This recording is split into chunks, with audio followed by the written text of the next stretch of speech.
বীরহাটার বড় মা কালী। লোকমুখে শোনা যায় তখন জিটি রোড পাকা হচ্ছিল, আর সেই সময় বাঁকা নদীর এই তীরবর্তী অঞ্চল ছিল জঙ্গলে পরিপূর্ণ।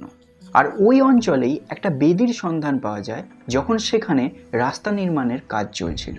প্রাচীনকালের বর্ধমানের ইতিহাস ঘাঁটলে এটা জানতে পারা যায় যে এই বর্ধমান শহরে ম্যালেরিয়ার প্রাদুর্ভাব দেখা দেয় এবং তখনকার লোকেরা রক্ষাকালী পূজা করতেন ম্যালেরিয়া বা মহামারীর প্রাদুর্ভাব ঘটলে। এবং অনুমান করা হয় প্রায় ঊনবিংশ শতকের মাঝামাঝি সময় করে ওই অঞ্চলের ওই বেদিটাকে পুনরায় সংস্কার করা হয়। খড় তালপাতা দিয়ে ছাউনি তৈরি করা হয় ওই বেদিটার চারপাশে এবং এই জায়গার ঘন জঙ্গল পরিষ্কার করা হয়। এই সময়ে দেবীর পুজোর কাজে নিযুক্ত ছিলেন দক্ষিণ দামোদরের কোনো এক ঘোষাল পরিবার।